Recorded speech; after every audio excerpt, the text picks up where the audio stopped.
Welcome to the Bulletproof Screenplay Podcast, episode number 44. Don't be pushed around by the fears in your mind.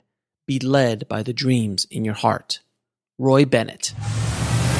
Broadcasting from a dark, windowless room in Hollywood, when we really should be working on that next draft. It's the Bulletproof Screenplay Podcast, showing you the craft and business of screenwriting while teaching you how to make your screenplay bulletproof. And here's your host, Alex Ferrari.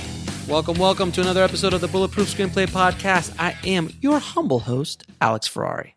Now, today's show is sponsored by Bulletproof Script Coverage.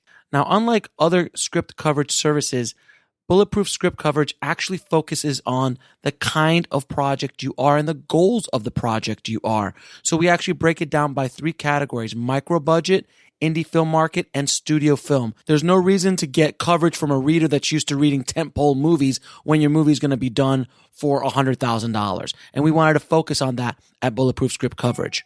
Our readers have worked with Marvel Studios, CAA, WME, NBC, HBO, Disney, Scott Free, Warner Brothers, The Blacklist, and many, many more. So if you need your screenplay or TV script covered by professional readers, head on over to covermyscreenplay.com. And today's show is also sponsored by Indie Film Hustle TV, the world's first streaming service dedicated to filmmakers, screenwriters, and content creators. If you want access to filmmaking documentaries, feature films about filmmaking, interviews with some of the top screenwriters and filmmakers in Hollywood, as well as educational online courses all in one place, IFH TV is for you. Just head over to indiefilmhustle.tv.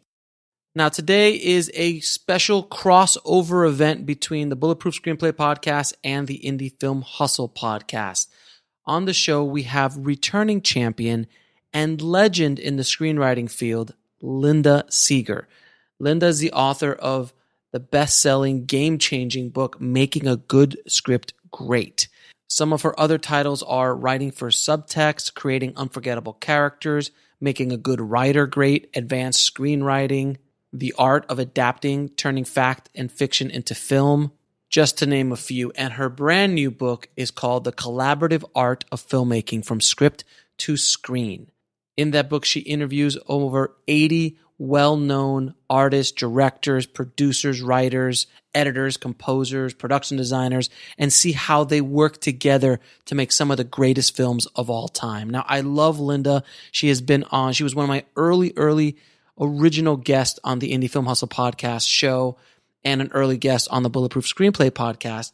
But I wanted to have her back because I wanted not only to talk about her new book, but really go into the weeds on making a good script great and what it takes to be a screenwriter in today's world. And just talking to her, Linda is a wealth of information. She really is truly a national treasure when it comes to screenwriting. She not only works with Oscar-winning directors and writers and producers, but she also works with the little guy, the one screenwriter who's just starting up with an idea. She works with everybody, and everybody from the beginner to the professional and everyone in between. And she has such amazing insight and stories about that process, about creating good scripts, things that actually sell in the marketplace, and honing in on that idea, the idea that you might be bringing to her. She's there to really kind of help you chisel it and define what you're trying to do. So I had an absolute ball talking to Linda. This is a fairly epic episode. It's over an hour and change. And she just kept talking and talking, and I seriously could have kept talking to her for hours.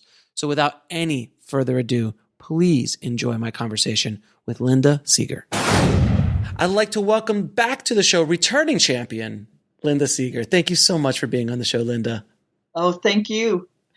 You were one of my early episodes and one of my early interviews, and you're How to Make a Good Script Great. And you honestly were one of the most popular podcasts I had on both of my podcasts. And for everyone who's listening who doesn't know who Linda is or her work, she is a legend. She has been. She was like one of the first, if not the first. Yeah, I was the first. Yes. So you actually started the whole consulting, helping screenwriters write. I started the script consulting business, and I started it as I was the first one to think of it as an entrepreneurial business as opposed to somebody teaching a class and helping people with their scripts. So tell everybody a little bit about your background if they don't know who you are. Well, I have a big background in drama. I have a master's. I have a doctorate in a very unusual field of drama and theology, if you can figure that out. And I've taught college. I've directed plays. And I did a thesis for my doctoral degree on what makes a script work or what makes a great script. And when I entered the film industry in 1980, I found a whole lot of scripts that didn't work. And I took my thesis and I applied it to those scripts to figure out what's missing. And it was very workable. I started out very slowly, went to a career consultant, said, this is really what I want to do. So I've been doing this since 1981. Really still enjoy doing it. I work with a whole huge breadth of writers. I work with people who say I have an idea, and I work with Academy Award winners and just about everybody in between. Now, I've always been curious about this because I've had like your friend Michael Haig on and Chris Vogler and a lot of these guys who are in the space with you. And they also work with like, starting out and then they also work with these big Oscar winning. How is the conversation? Like when you have an Oscar winning screenwriter who's obviously very capable and very seasoned, what is a conversation like that to like when they call you for help? Where's their block? What's stopping them from writing something? Sometimes the problem is that it's simply not selling and they're wondering if there's something wrong that they are not seeing, because no one is very objective about their own work. You need a professional outside eye. But what I notice with the experienced writers, I'm very respectful and I'm very careful, and I don't have to say as much. So I might just say, okay, let's look at this first turning point. It's a little muddy. Could it be just a little cleaner to really get that narrative track in the second act going? And they nod. And I don't have to say more because I don't have to explain it. They know exactly what I'm saying. So there's a shortcut and there's a kind of a trust that is there that, okay, I say those 3 sentences and next point. And most of the time, experienced people are also very respectful of me. And there is that mutual sense you're both doing a professional job. Now, I do have experienced writers who say, never tell anyone who worked with me that I call you in on my scripts because I'm a professional. Right. And I think other people really don't mind. Like I worked with William Kelly, who wrote Witness after Witness. And I think we actually worked on 2 scripts. They didn't get made. And I think the producers had an idea that was kind of unworkable no matter what you did with it. But it was great to work with him and to know him. That's amazing. Yeah, because I know a lot of times screenwriters, especially when they get up at the upper echelons of the business, where their names are now famous or known in the industry at least, they don't want to know that. They don't want to let anyone know that, like, I have a secret weapon like Linda that I go to for advice. Yeah, and other people are actually very pleased about that and say, oh, that's fine. And in fact, when I started out in 1980 and 81, I was a secret from everyone and nobody would admit it. Now, what happens is a lot of people consider it sort of a badge of honor and professionalism. Like, of course, I go to a script consultant to get that last 5 or 10 or 20% out of my script. Like, no problem. That's amazing because because a lot of times screenwriters, especially young screenwriters, they don't think script consultants can bring a lot of value to them because they're like, oh, if they can do it, like if they're that good, why haven't they won 10 Oscars and things like that? And it's kind of, I've always looked at it as like you're like a technician. You're going to come in and do things and see things that they just are not going to see, no matter how talented they might be. Michael Jordan had a coach. I mean, and he was one of the greatest basketball players of all time. Well, the other thing is consulting is a totally different talent than screenwriting. And you have to be diplomatic. You have to be very good at explaining concepts. So, when people say, well, you don't write, say, no, I'm not interested in writing. I'm interested in consulting because that's where my ability and that's where my background is. And consulting is a combination of analytical and creative because I have to get inside that other person's story and their style. And when I give notes, if it's a comedy, I have to give comedy notes, not just, notes. And I'm there to help them work and nurture their own talent and their particular abilities. So it suits me very, very well. And there's just a lot of people who say, I just don't want to do that. I really want to write. And so that's great. That's what you should be doing. We need writers. Now, your new book, one of the many, I mean, you've written like 13 or 5,000 books. Well, I've written over 15, but 9 on screenwriting, and I'm writing my 10th on screenwriting right now. Right, and you've written. You're very prolific as a writer. I don't know what you're saying. You don't like to write, but you do write. You write these kind of books. Yeah. You write these books. You write a lot of books. But your latest book is The Collaborative of Art of Filmmaking, of the Art of Filmmaking from Script to Screen. Yes, push the book out there. Absolutely.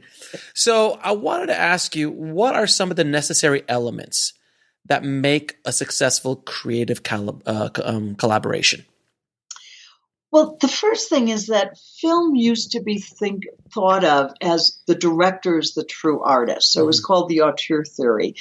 And somewhere in the 80s, maybe even into the 90s, people began to think differently about making a film. I said, this is a collaboration between the greatest artists in each of their areas. I mean, imagine working with the greatest composers, the greatest makeup artists, the greatest actors, the greatest directors, and what a thrill that is when you think of how much they bring because they are masters at what they do.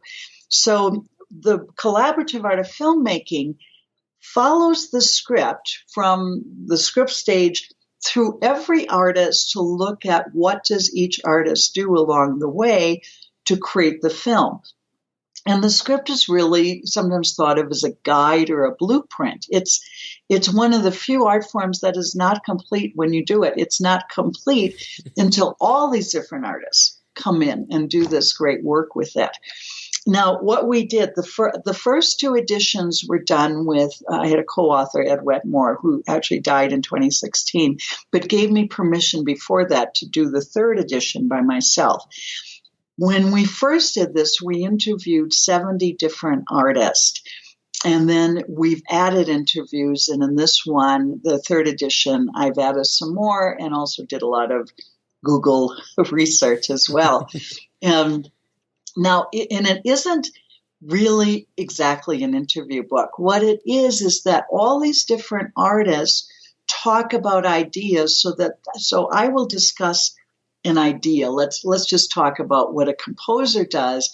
And then there might be a series of quotes from famous composers that expand the idea that I have introduced. So, and then there's a case study, and we decided to keep the same case study as the 2nd edition, which is A Beautiful Mind, just because it's a great film, and it's really, really difficult to talk to every artist on a film, and that was the whole idea of a case study. So the 1st edition, the case study was Dead Poets Society, and some of those quotes are integrated into this book, and then the 2nd edition was A Beautiful Mind with the help of Ron Howard at getting to all these people, except for the actors. And Ron said, it doesn't matter what I do. Russell Crowe and Jennifer Connelly are not going to talk to you. So there was so much written online. So I got great material in there for them. And it is interesting because it's not easy to get these interviews. And But I mean, literally, we did 70. We sat down with, I mean, I had lunch with Ron Howard. I went to Hans Zimmer's music studio, who's the composer, and was actually on a set with Bill Conti, the composer, when he was recording the music. He invited us to come and listen to a recording session. So, and we were in Leonard Nimoy's home sipping cappuccino, and Lawrence Kasdan's home, and I mean, it was just great. It's rough. And, it's tough. It's tough. It was a tough gig. It's really tough to sit with these people, and so there are some additions to those, and just lots of wonderful information in here that's really important to every artist, because the actor should know what the editor is doing, and the editor should know what the composer is going to do. But for the screenwriter, it's really important to know what people are going to do with your script, and when what they're doing is fine, and when what they're doing is you just cringe over that, because you want great people working with it. Now, I mean, if you can imagine Steven Spielberg's work without John Williams, or without Janusz Kaminski as his cinematographer, I mean, or Kathleen Kennedy as the producer. I mean, yes. His amazing collaborators he has. I mean, everyone thinks of Steven Spielberg as one of the greatest directors of all time, which he is, but without this group of people around him, I mean, he doesn't have that magic. You have to.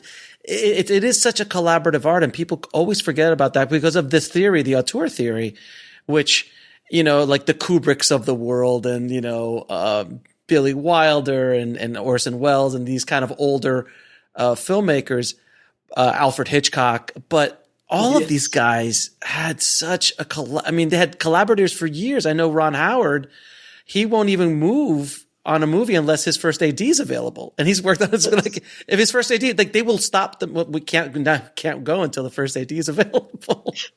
Yes. And people like Spielberg, or a lot of these other people, Clint Eastwood uses a lot of the same people, Spike Lee, they say we have such a shorthand. It's just so relaxed, and it's so much easier because you know where everybody is, you know that you can trust them. And so more and more people have this group around them that, as you say, goes as far as the assistant director. And Lawrence Kasdan did so many movies with Carol Littleton as the editor. So you just say, when you work well with people, you want to keep working with them. It's hard to even find people you can work with in this business. And when you find them, you hold on tight. Yes. That's the best. Now, and you also mentioned something earlier that, screenwriters should actually know what the editor and the DP and everyone else is doing. And I'm such a proponent of educating yourself as much as humanly possible about the process. And so many times, specifically screenwriters, they'll just stay in their little screenwriting bubble, and they just I don't even know what a DP does, or I don't even know what the editor's doing. I'm like, if you don't have to be an expert on any of those areas, but do you agree that you should, and every person should know everything as much as they can about this process? Yes. And one of the reasons to know so much is that you want the best people in each area to be attracted to your script. And if you know how to write that script where the editor says, I just love the way these scenes move one to the other, I love how clear the narrative line is, yes, I want to be part of that. Or the director loves the images, or the producer says, I think I can sell this. I think this is really commercial. It's got all the elements that we look for in a great film. So the more you can know about that, the better. And there is a saying, you can't use it if you don't know it. And so said, you never block out knowledge. You never limit yourself. And maybe on technical things where I say, I don't want to learn that. But when it comes to film or something like that, you really want to be open, because it's amazing how many tools you will use that are in your toolbox. Now, if you're able to write something like you're saying that, can address an editor going, oh, I just love the way this is that, or this is that, or the DP goes, oh, I love the images and what you could do with that. A lot of times those secondary and third layer of people, like the director will be maybe on the fence and he'll hand it to the editor. I'm like, what do you think? And that's the thing that puts it over the top. Is that, or the producer will do the same thing. Plus, these areas are so fascinating. Before we did the first edition of this book, I did a class in every area at UCLA. And so I took editing, I audited composing, and I actually have had a background in acting, but I took an acting weekend, and I took actually 3 film directing classes. And people said, are you interested in directing film? I said, no, I just want to understand that focus and that perception of the director.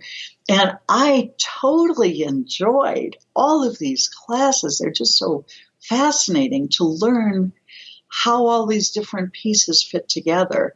And then talking to people who just, really knew how to be interviewed and knew all this amazing information, acting. How do you prepare for the acting part? Or makeup. Another thing I found so interesting was the different personalities, because Ron Howard said the director gets to play with everybody. And so the director has to be kind of extroverted. But you think of the editor in the dark room editing, and you think of the writer in the room by him or herself, very solitary. So that's a different personality. Or the actor that has to relate so well to so many people. The makeup people told me one of the things that they had to do is they said, we have to be able to move with all these different personalities because we are the first person the actor sees. And we have to help set the tone. If they want to talk before they start shooting while having their makeup on, we will talk, and if they want to be quiet, we will be quiet, and we better be in a good mood, because that's part of our job, is to get that attitude going before you go on the set and have to do that hard work. That is what we like to call being professional. Yes. Being a professional, which is unfortunately lacking in many ways in the business so much. Well, in this business, there is a tendency to think that everyone can do everything. Right. Everyone thinks they can write and they can act and they can direct. And the composer said, we are the first artists where people will actually admit they can't do our work. That's actually true. And they say, and a lot of times, that they will say to the composer something like, I want a motet here. And the composer will say, believe me, you do not want a motet here. Let me play you what a motet actually is. And one of the quotes in this book, which is so cute, is they said, so many people don't know how to talk to the composer. No. And someone says, this is a little too much like yellow sunshine. Could you make it more like a blue cloud? It's like the composers say, I guess so. I guess we can do that. And so, no, it's kind of like because I've worked with many composers in my career, and it is like I've once or twice tried to talk in their talk, and I've been, and both times they're just like, you need to stop that. That is not your job. It is my job to do that. And all you got to tell me, and this is a great piece of advice for people working with a composer, is speak emotion. Speak emotion. Yes. What do you want to feel? I'm the translator from your emotion to the music. That's why you have me here. I think that was a great way of looking at it. Yes. And in that moment when composers say, I got it, or they play a little tune and they say, that's it. Or they play a little tune and say, no, not even close. I would love to sit in a room with John Williams and Steven Spielberg just for like 15 minutes. It'd be a fly on that wall during any of their sessions, just to see what that, after so many decades and decades of making iconic things together, like what's that conversation like at this point? Yeah. One of the interesting things that I have in here is that when John Williams composed that 5-note sequence in the Close Encounters of the Third Kind, he said, I sat down and I came up with 350 combinations of these 5 notes. And then Spielberg asked a mathematician, how many possible combinations are there? And I think it was something like 34,000. And John Williams said, I think maybe among my 350, I can find something, the right kind of sound that I'm looking for. But isn't that amazing? And see, I think that's another great thing about professionals is that sometimes people think professionals, it's easier. I said, no, the difference between a professional and an amateur is the professional works harder. And Go ahead. Yeah. They keep working to get it right. And they have trained themselves to sort of know that aha moment says, yes, okay, this is what I'm looking for. But, professional screenwriters write a scene 22 times. And amateurs, after the 3rd time, they think it's there and say, no, that's the difference between the two is you learn, okay, let me look at this again. I have a saying with the books I write, if I haven't written that sentence 10 times, it's probably not good enough. That's great. Yeah. And you work on the wording and you work on the rhythm and you reverse the sentences and then you decide, let's not do that here, let's do this here. And I mean, just because I'm a nonfiction writer because I do the screenwriting books and I do some books on spirituality. And so in doing those, I'm doing the creative process of a writer. I'm just doing it in the form of nonfiction as opposed to screenwriting. And it is interesting. I love working with ideas. I love writing books. And I have never had a desire to write screenplays. I love consulting on screenplays. I just love the different subject matter I get and the different problems I encounter. So we all have that place where we have to figure out where we fit.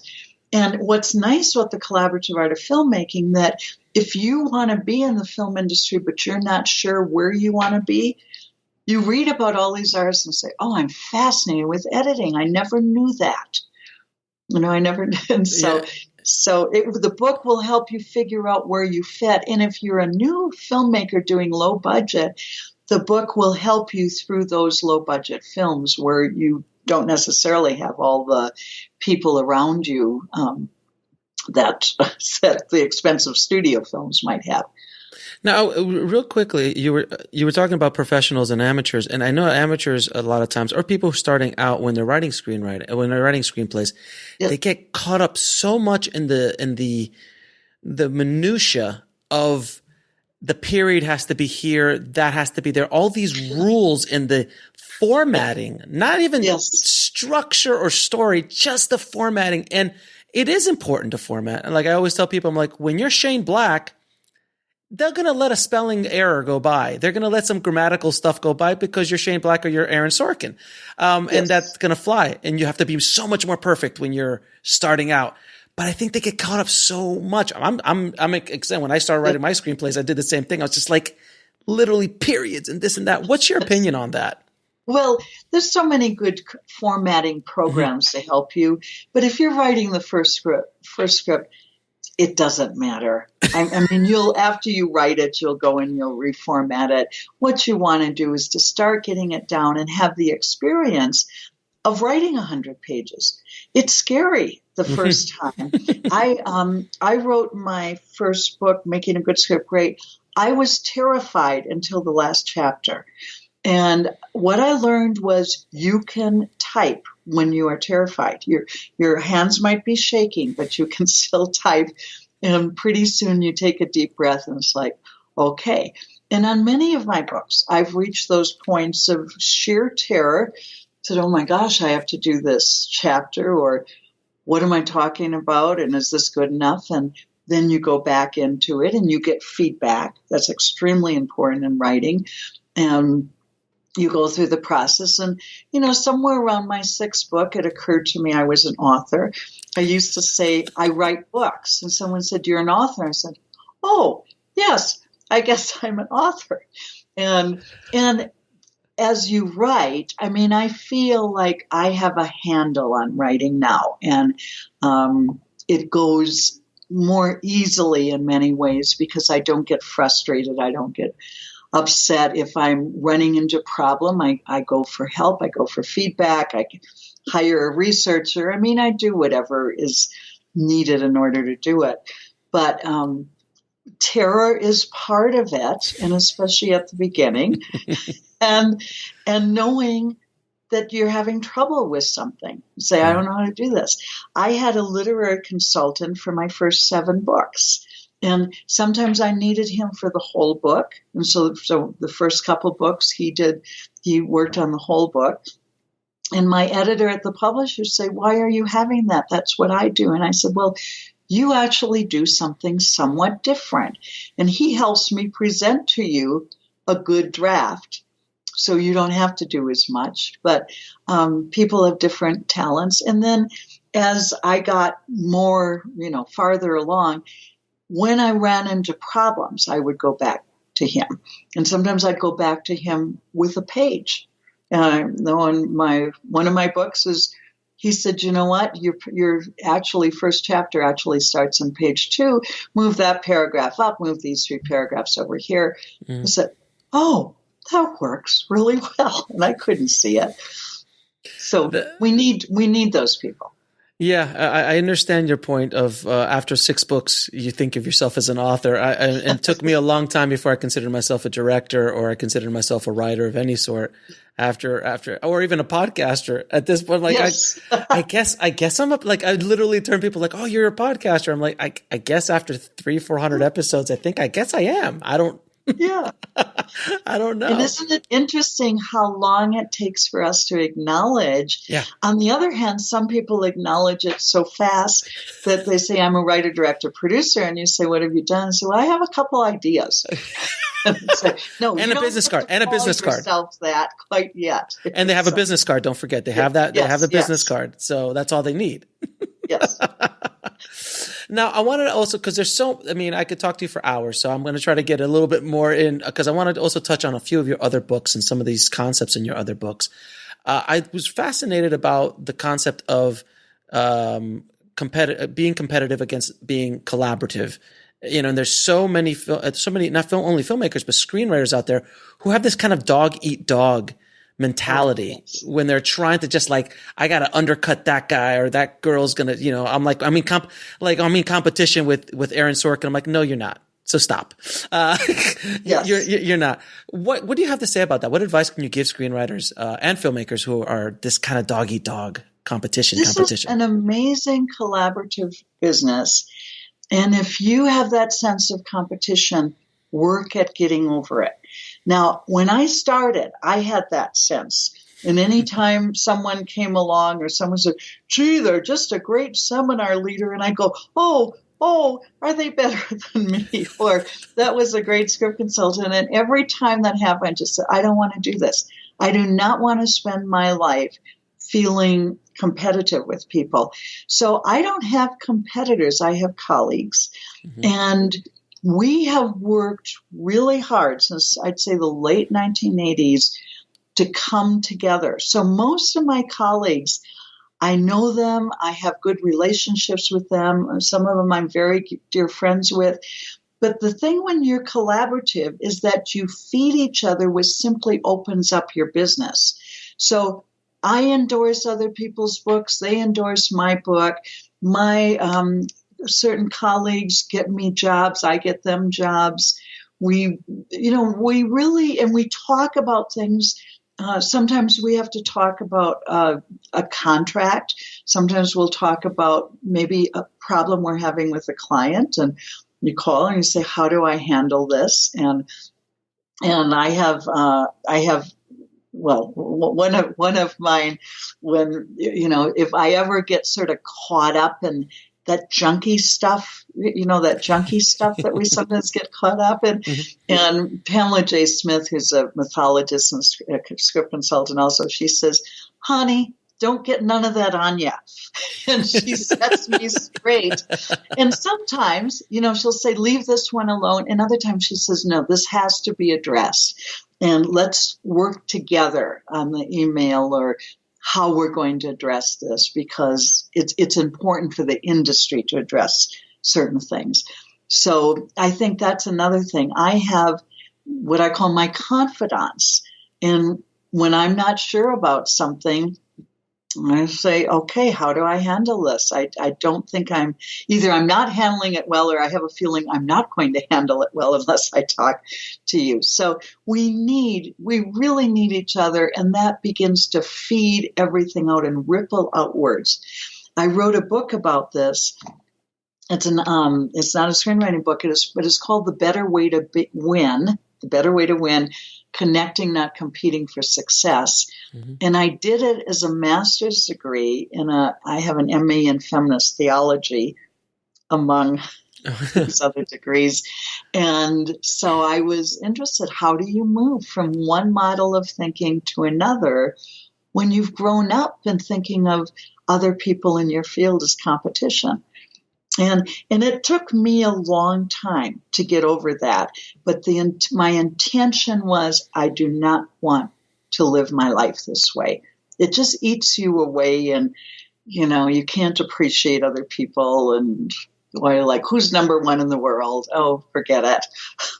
I mean, but don't you agree that, I always, because and even in my world where I'm online, being an online influencer, if you will, in the filmmaking and screenwriting space with Indie Film Hustle and Bulletproof Screenplay, I get colleagues of mine who are also in this space who think of me a lot of times as competition. And I always tell people, I don't have competition, because there is nobody that can compete with me, because it's like me. It's like me trying to compete with Chris Nolan. Yeah, Chris Nolan is Chris Nolan. He has a flavor in his movies. I have a flavor in mine. Maybe that's not a good example because he's at a different level than I am. But just even colleagues, it's like, there's only one Linda Segar.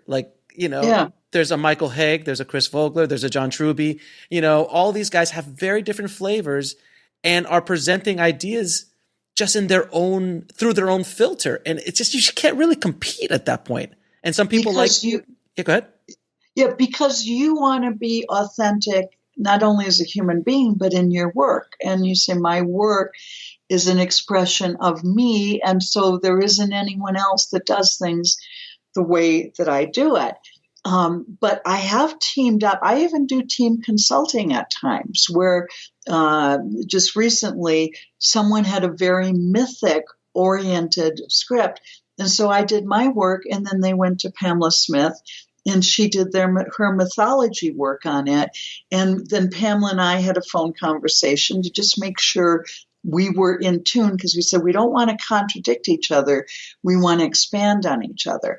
And it's so much fun to work with good colleagues. Mm-hmm. So we used to be part of a screenwriting summit where it was Sid Field and Chris Vogler and John Truby and Michael Haig and me. And we went to Tel Aviv, we went to Mexico City together, we went to Toronto, just various places. And we had such a good time together, and it was such a wonderful way to get to know each other in a much better way. And so I think we all felt very warmly toward each other, and we feel very supportive of each other. And what a joy. We're supposed to have fun in our work. We're supposed to enjoy what we do and enjoy the people around us. And who wants to go around every day feeling miserable and competitive with a pit in your stomach? That's not a good way to live. I don't want to live that way. So and there are people, of course, that will be competitive, sure, and that will not be as close to you. And you think, well, I just don't want to rile them up. I always want to be respectful and kind, and regardless of what they do. I don't, one of the things I had was I don't want to give other people a reason to have trouble with me, because I don't want to cause anyone trouble. I want people, I want everyone to be happy and fulfilled. That's my goal in life. Why not? Absolutely. It makes life a lot easier. We're here for a short time on this rock. It should be. We should have some fun while we're here, and that kind of energy is excellent. One thing you also mentioned I want to touch upon is mindset. I'm a very big proponent of mindset and how it literally can crucify us and stop us from doing anything and also opens up doors and accelerates your not only creative process but your life in general. Yes. What is you've worked with probably thousands of screenwriters now in the course of your career.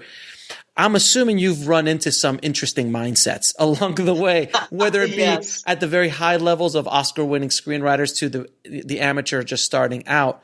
What are some of the biggest obstacles you see that screenwriters put in front of themselves to stop them? And I'm sure you've met super talented screenwriters who are just like, why aren't you doing more? Why stop thinking that way? What are some of those things? Yeah. Well, one thing is people who don't want to learn. Mm-hmm. And they really think that they know everything, in which case there's no reason for them to come to me. But sometimes they do anyway. I think they hope I'm going to write 20 pages about how wonderful they are and say, no matter what, you're going to get a critique. I mean, that's what I do. But I think that's the hardest thing is people who push things away that can help them and say, I or people like me are not there to tell them what to do. We're there to show them how they can get more out of their script. And we don't just say, well, do the scene this way. We say, look, you want more movement in this scene, or, we talk conceptually. So I think there's kind of the sense about everyone being open. Another thing, and I say this in a lot of my seminars, say learn to say yes instead of no. Now, have your characters say yes, because no stops the story and yes opens it up. So if the guy says to the girl, you want to go out with me Saturday night to dinner, and she says no, we don't have a story. And when I'm invited to places, I just generally say yes a lot. Now, I don't say yes to dangerous situations, but I'm going to be going and teaching in 9 countries this fall. So I've been saying yes to Kazakhstan and to Kiev and to Warsaw and Latvia and all this. But I also, now in my case, I also check things out in terms of the safety side. And I did say no to Tehran. I said no to Kurdistan. I said no to Nigeria. As you should at this point. Yeah, and I have a group of consultants. They're made up of generals and colonels who know the world. And I say, is Latvia safe? They say, yeah, but don't go to Russia right now. Or don't go to Tehran right now. And so I take them more seriously than the State Department. So, but one of the things I found in my seminars last fall, so many people came up to me after and said, that is such a great concept for life, is to say yes. And what I see is screenwriters sabotaging their careers. So somebody says, we'd like you to write the script, but we don't have much money. I say, oh, no, I don't want to do it. It's their first opportunity. Said, your first opportunity, you say yes. I mean, you want to keep the ripple effect going. And if you don't say yes, you have no narrative line about you as a screenwriter. So, later down the line, you're going to say no to some stuff and yes to others. But even in my work now, I generally don't say no to things because I want things to keep opening up. And as I say, I have the whole spectrum of writers. And sometimes people say, well, do you only work with studio films? I say, no, of course not. I work with people, just have to contact me. I work with them. Exactly. And I think there was a book by Shonda Rhimes, The Year of Saying Yes, where she literally said yes. Neat. She literally said yes to everything. And she's like, I'm going to do an experiment, and anything that I get asked, no one knew that she was doing this, but for a year she said yes to everything. And she said her world changed. Oh yeah. Because her opportunities just opened up and she just started going to places and doing things that she would have never done because of her own mindsets or because of her own things that she said no to. So, and I think the other thing is look for places where you can be kind and generous, and that there's a lot of time. I mean, if people email me, I do try to respond. I mean, I don't necessarily respond with a 4-page email, but I do try to recognize, people are reaching out for help. And I think sometimes you see people in this industry who just are not generous. And then you see the people who are. And one of the loveliest things I heard was I have a friend who's has produced and put together some very, very big film festivals. And she says, one of the nicest guys I ever met was Liam Neeson. He got off the plane. He says, what can I do to help you? She says, oh my gosh, isn't that the nicest things?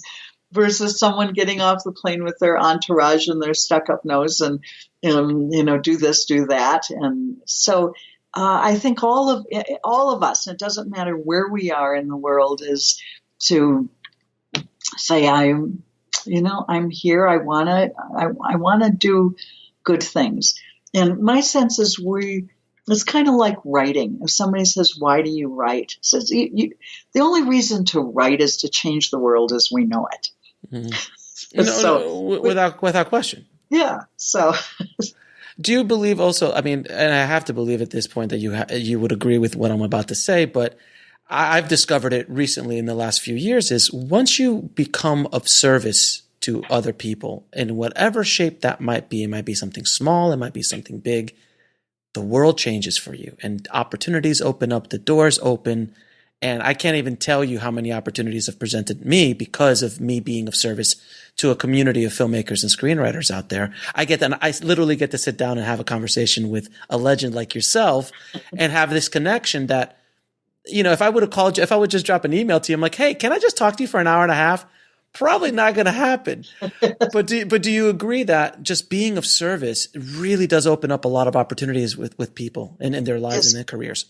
And you have to believe that things ripple out, in that even when they don't come back to you directly, mm-hmm. they come back indirectly.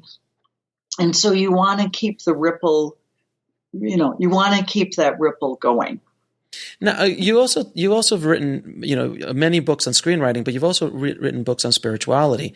And yeah. I know sometimes when you say that word, I know right now, the second I said the word spirituality, I know at least 20, 30% of the audience just said, wait a minute, what's going on? Whoa, everyone calm down.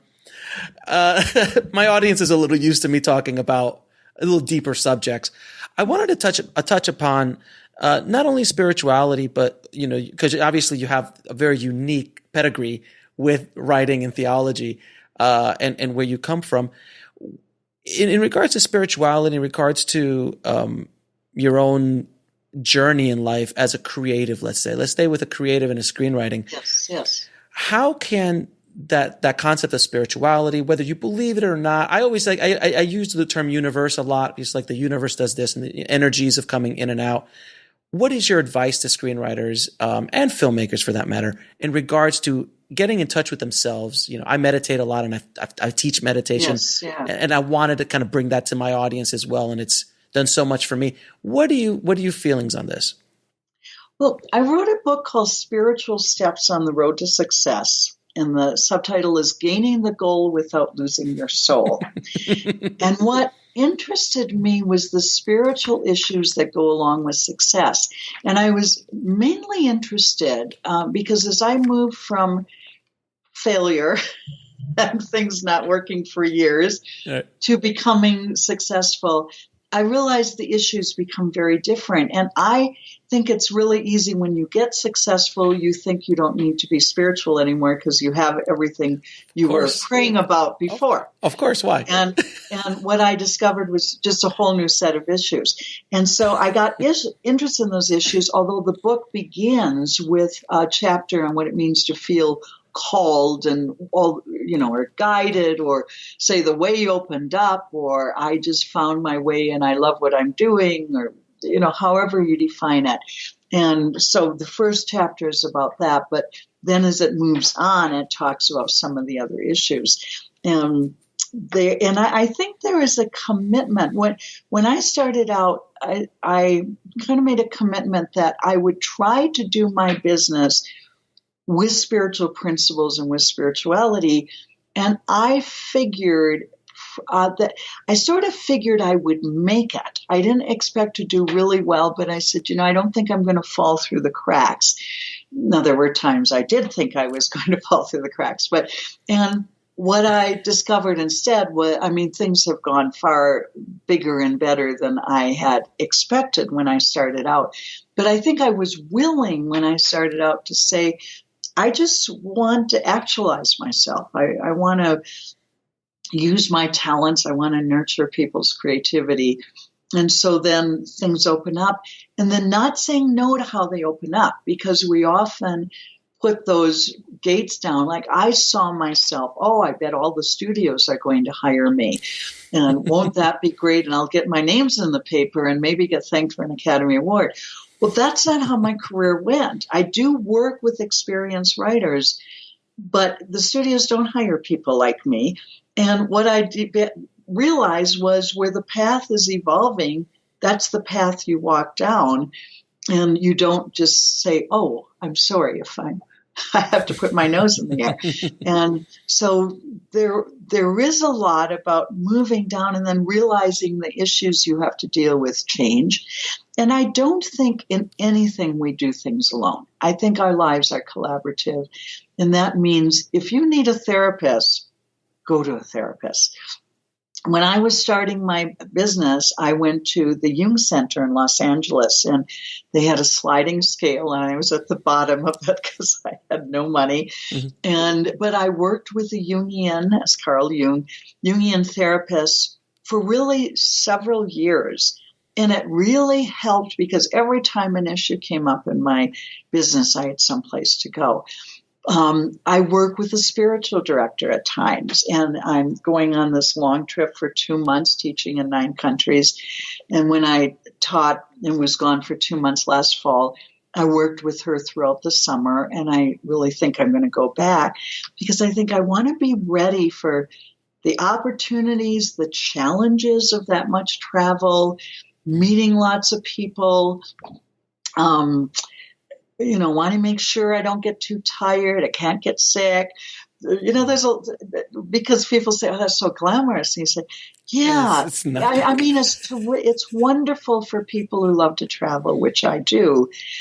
But there's a lot of challenges. Mm-hmm. And saying, I'm going to be in 10 countries in 2 months. That's a lot. And I expect everything will be fine, but I don't know what Kazakhstan is like, And this time of year, who knows? Yeah, and so, you really try to cover everything and say, and the generals told me, they said, don't go out in the countries in any of these more unusual places, but the city will be safe and it'll be fine. And when I went to Colombia, that's what they said. Do not go in the country, but stay in the city and always have someone with you from that country. And so, we will do that and follow safety procedures. But I was told, no, they said, you are fine in Kazakhstan. You should not have any trouble, and we approve your trip to Kazakhstan. So,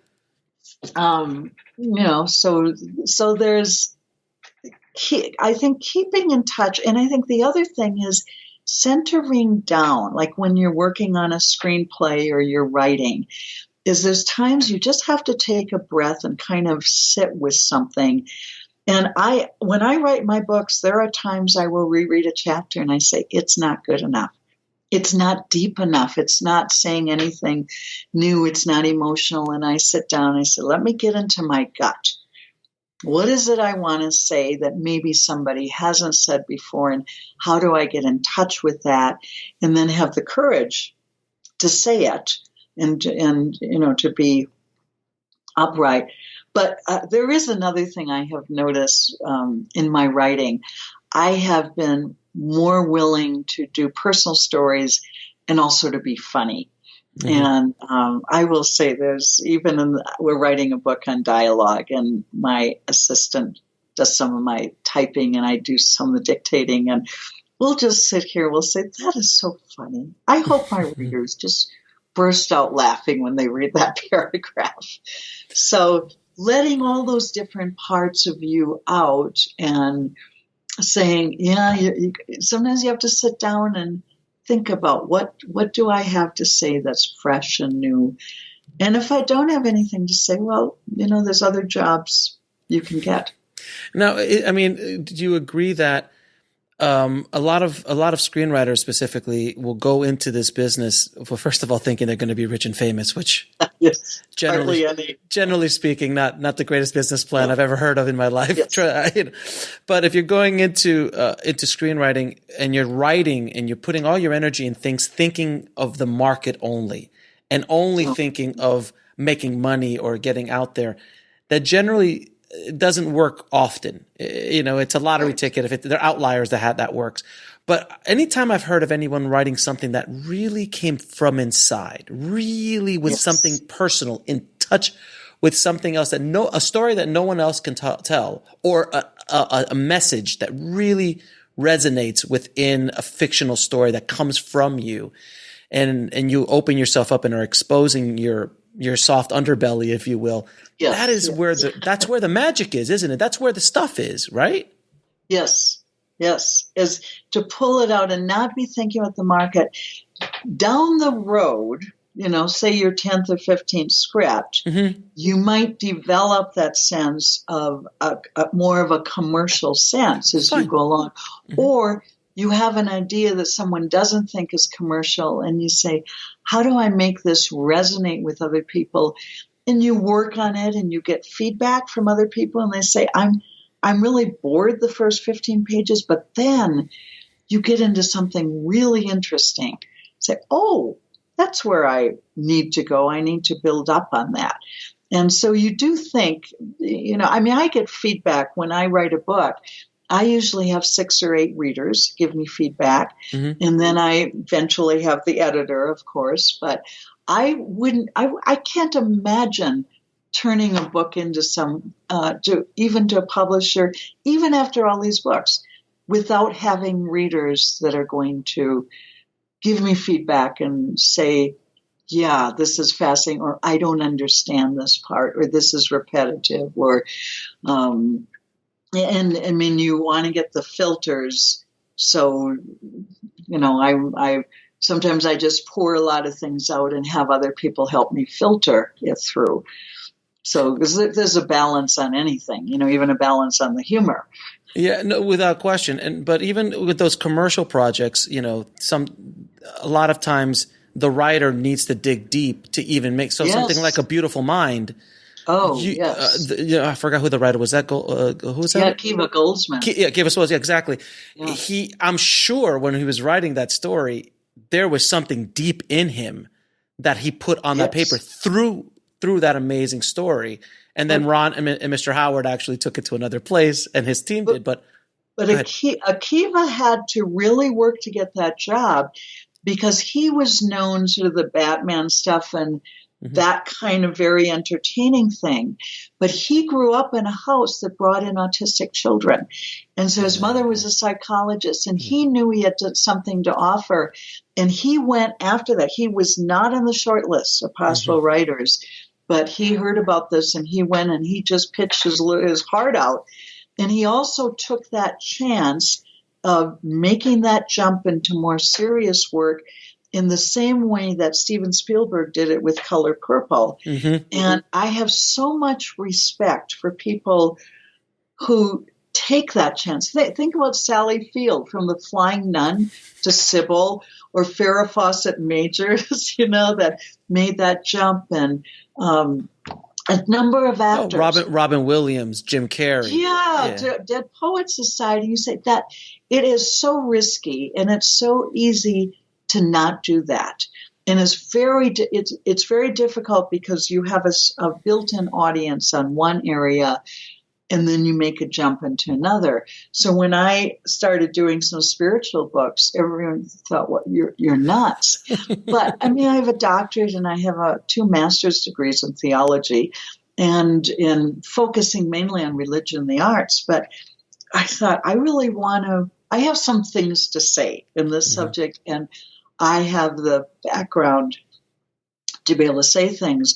But, making that leap, you don't have a built-in audience, and people say, well, I know you one way, I don't want to know you the other way. And so your heart has to guide you and say it's not an easy path.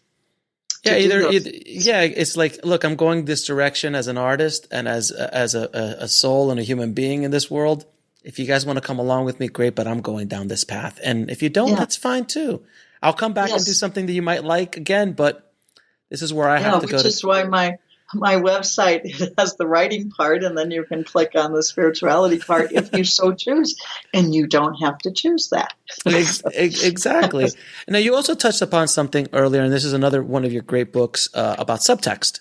Yes, writing subtext. Subtext is such an art form, and it's something that so many early or young screenwriters will just write on the nose dialogue and on the nose like scenes. And subtext is what makes, honestly, I think what makes a good script great. It sings. So what are some advice or some tips you could give us about writing good subtext? Well, one of the things is you want to start tuning into the subtext in your life.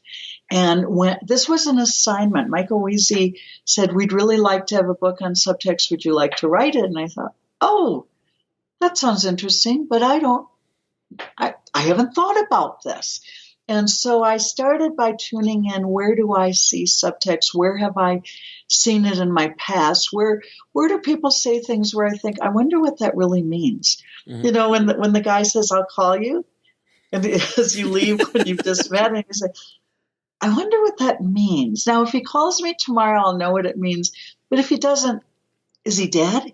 Did he go to prison? Did he get in an accident? Or wasn't he really interested in that? It was just a line. So you know, or when you say, how does this look on me? And person says, fine.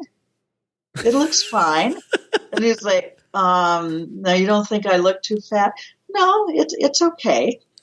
He's like, I don't think I'm going to buy this because there's something going on here that I don't quite interpret. And one of the things with subtext, when you come across it, you usually don't know what it means. Mm-hmm. And so going into that, and then what I found when I wrote that book is I thought, what are the movies where I absolutely know there's a lot of subtext?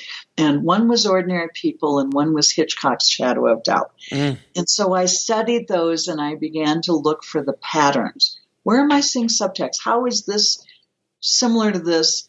Oh, I see. Subtext can be in words. It can be in gestures. It can be in action. It can even be in the genre. And so I began to see all the different layers of that. And I kind of had to learn how to talk about this because there wasn't another book on subtext out there. There were a few books that maybe had a section.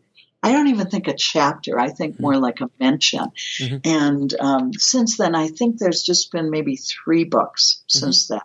And then we're writing a book on dialogue. So I actually was working this morning on the chapter on subtext, which will go in and trying to make sure I didn't say the same thing I said in the subtext book. And so far I haven't. So far, so good. Yeah, But on the nose dialogue is one of the biggest notes I've ever seen coming back from screenwriters. It's just like, I am going to walk over there. Yes. Or let's not even talk about putting in history of a character. Like, you know, like when you were beaten. Let's do a flashback.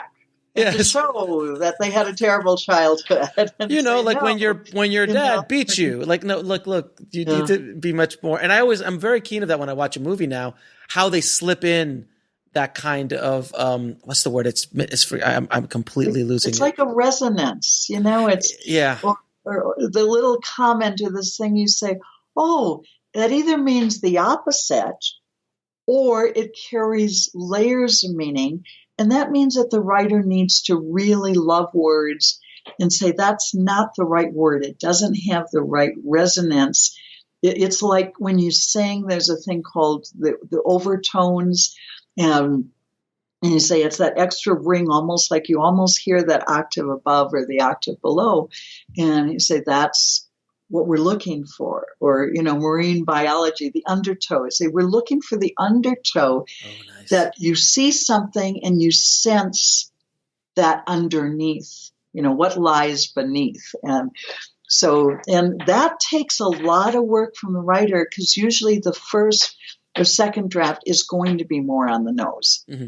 And then you start working to say, I want to get, it's just too flat. It's too obvious. Right. So, now what is it? Okay.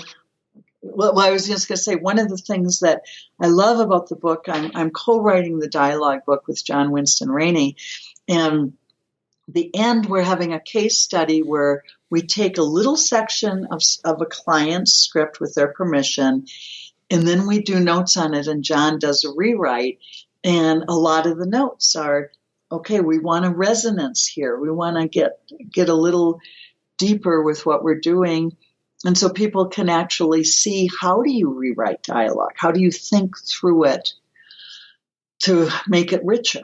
Now, what is I'm sure you have at least an example. Is there a scene in film history that just like, oh, that's really great subtext, just so that see people really understand?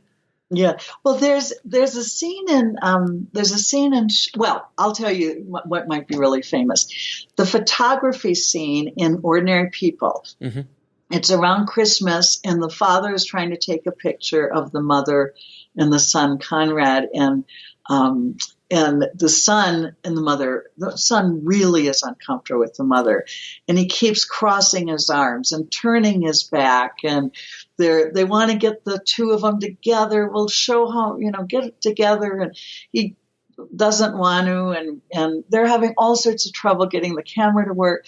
I mean, it's just absolutely saturated with, you say, oh my gosh, this family is so problematical, and all they want is everything to be normal, and this is not normal. They're struggling so hard to be normal, and the therapist says, normal is not all it's cracked up to be.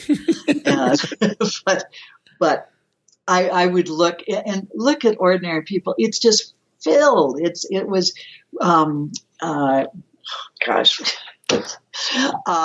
anyway, it was written by Elvin Sargent, and Elvin and I have a little email relationship, and we've occasionally met when we're in LA for breakfast.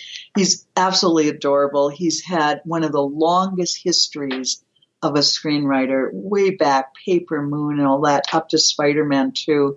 Wow! Just he's an amazing writer, and he's the most. I actually think he's the most adorable man I've ever met. It's like and I write him, and I tell him that, and then he says, "Aren't you a beauty?" so we have just the sweetest little emails at times back and forth.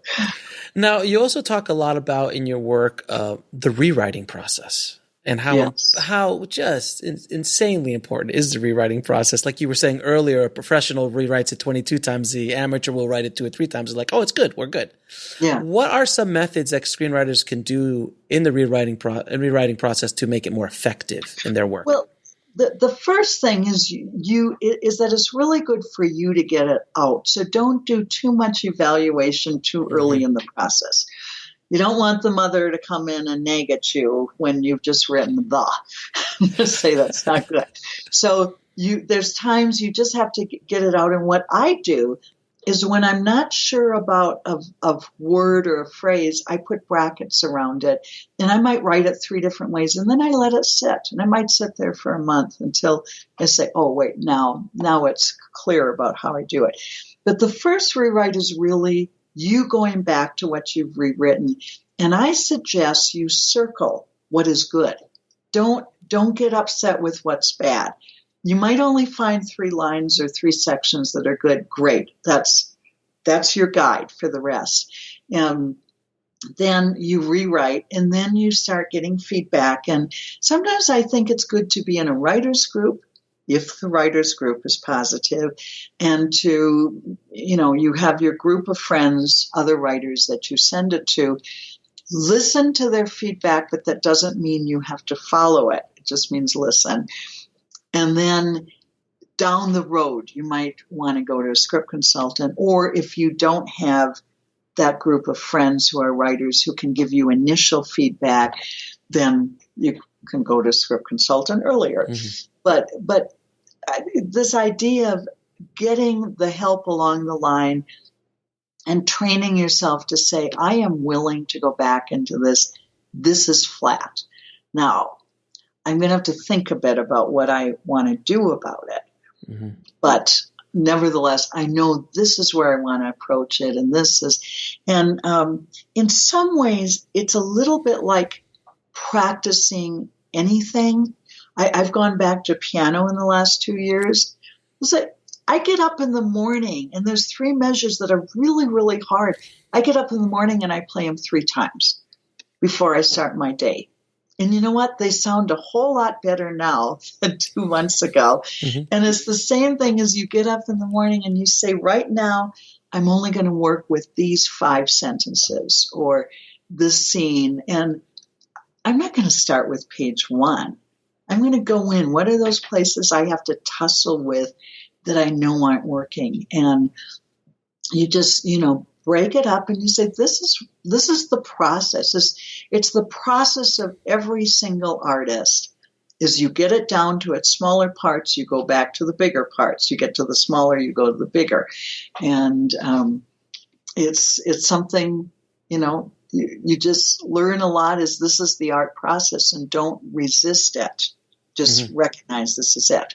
And it's a tightening. It's just tightening everything up.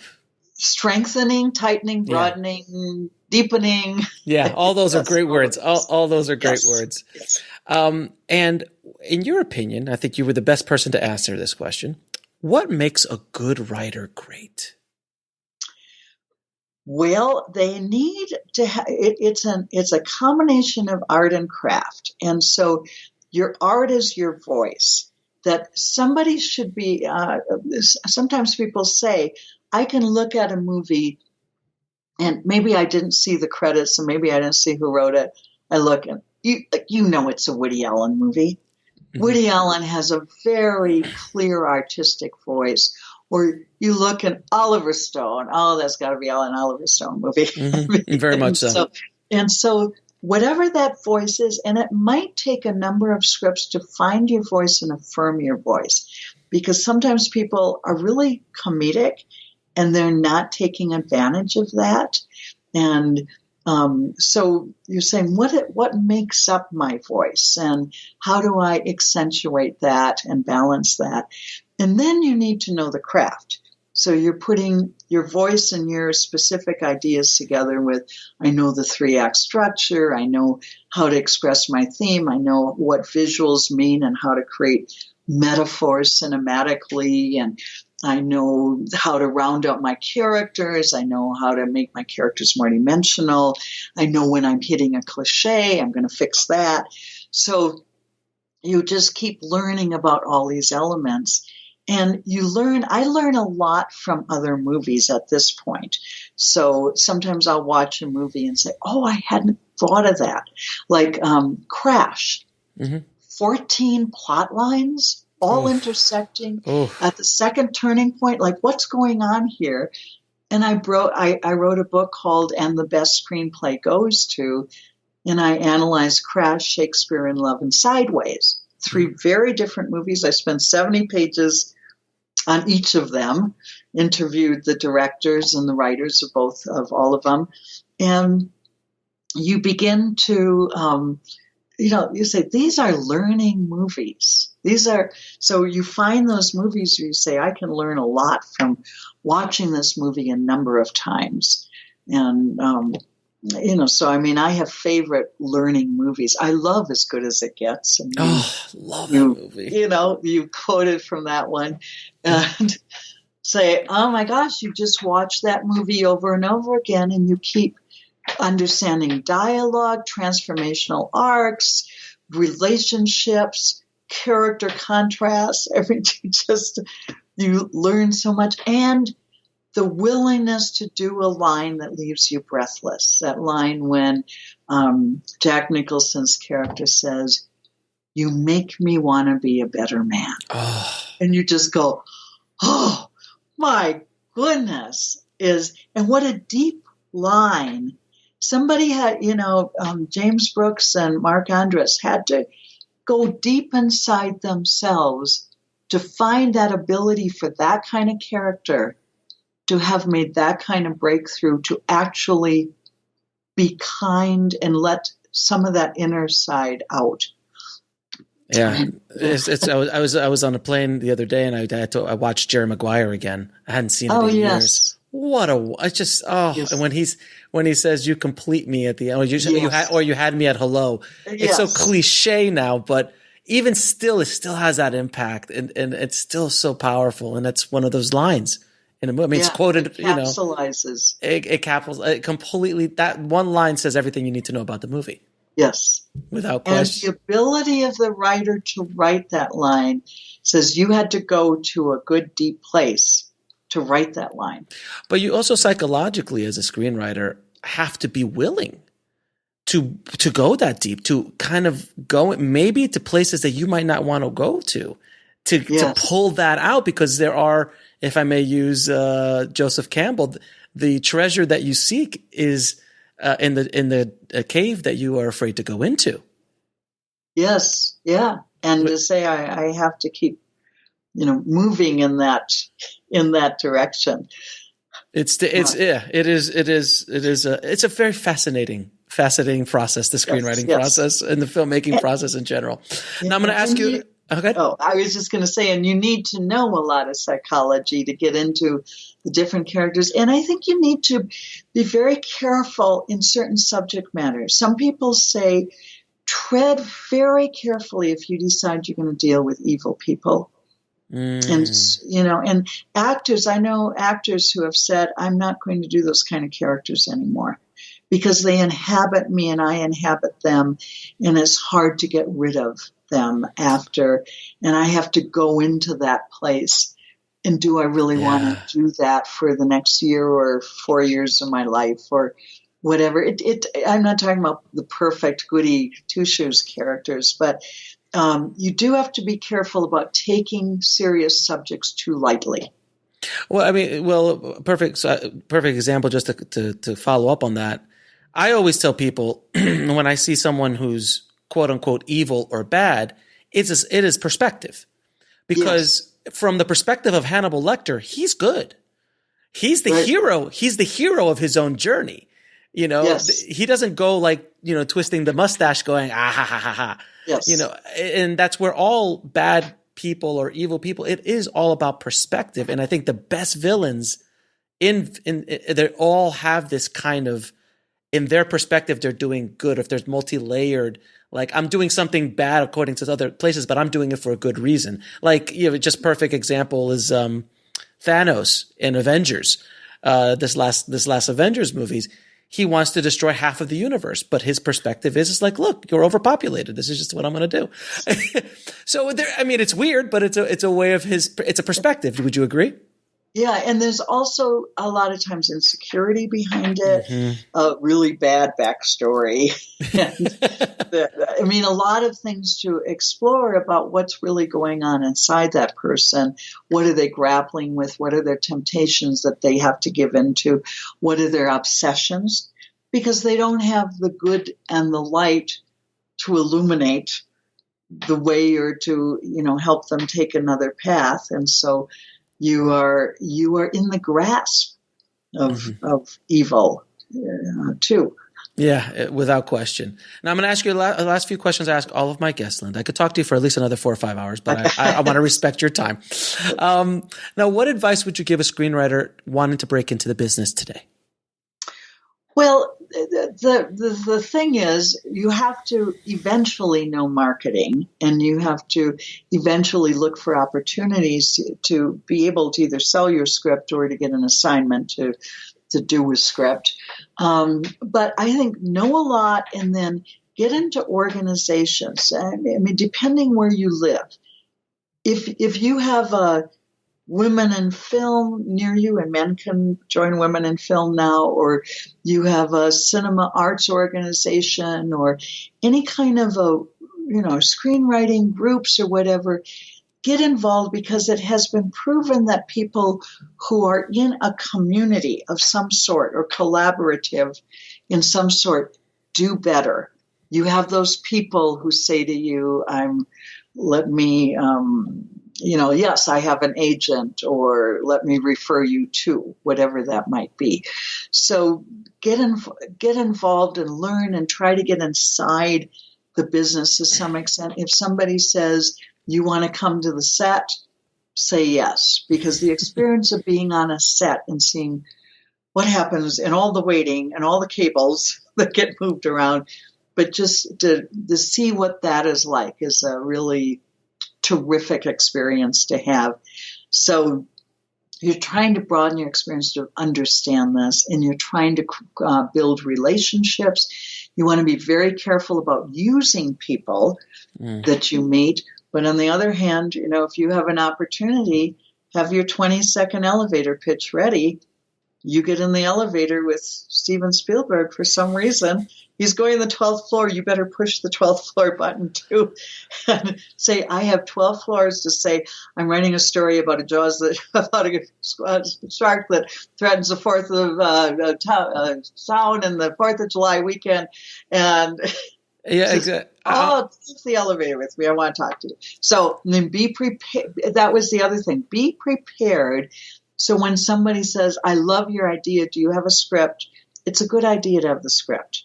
Or if you have a new idea, can I see some of your writing? Have some writing that you've really gotten as good as it can get, because you don't want to be caught when you finally have an opportunity and you're not ready to take it.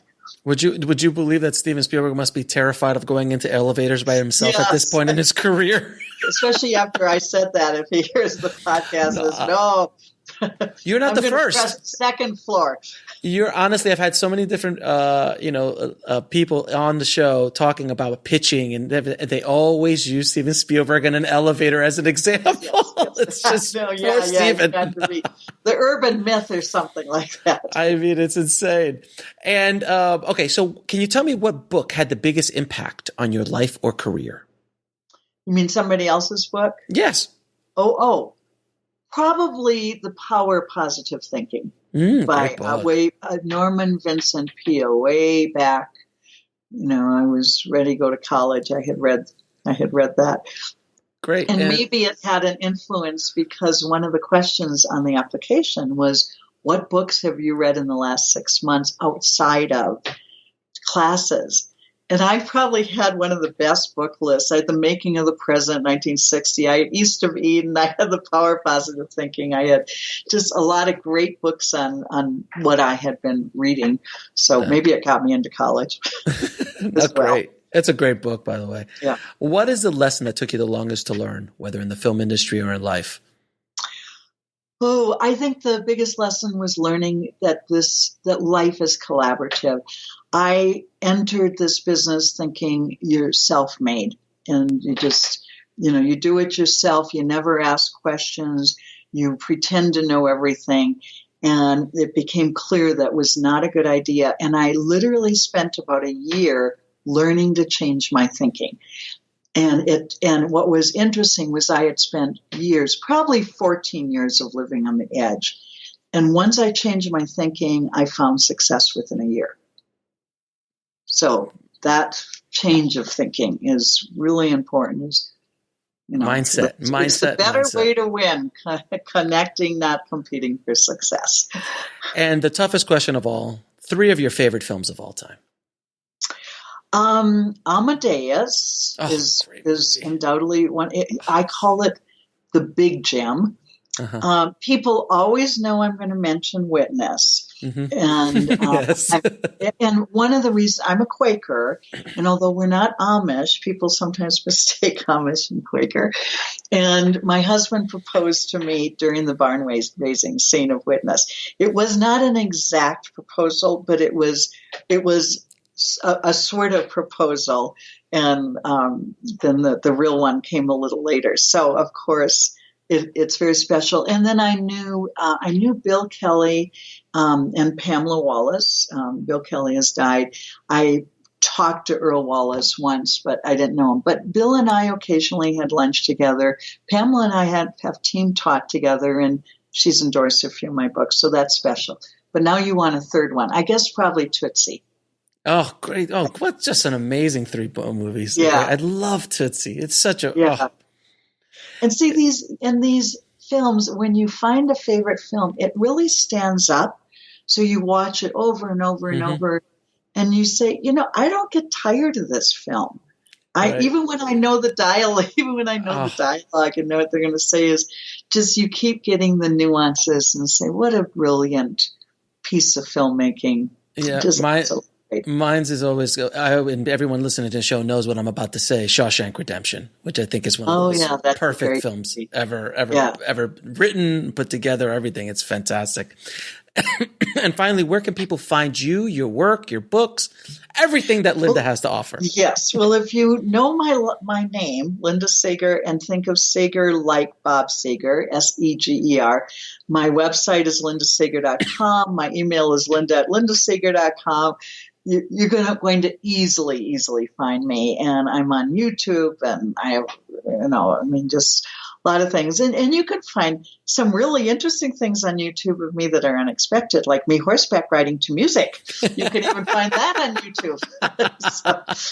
so Linda, honestly, you are a national treasure in the world of screenwriting. So thank you so much. Like I said, I can literally talk to you for at least another 4 or 5 hours comfortably, and I think everybody would be entertained listening. Yes, and I love talking to you. So, we can do this again. This has been great. Thank you so much again. And I again, thank you for dropping some amazing knowledge bombs on the tribe today. So I truly appreciate it. Good. Thank you.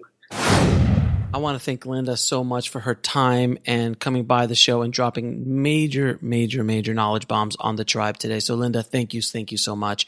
If you want to get links to any of Linda's work, her consulting, her website, anything, just head over to indiefilmhustle.com/315, and it'll be links to everything and anything that Linda does. So thanks again, Linda.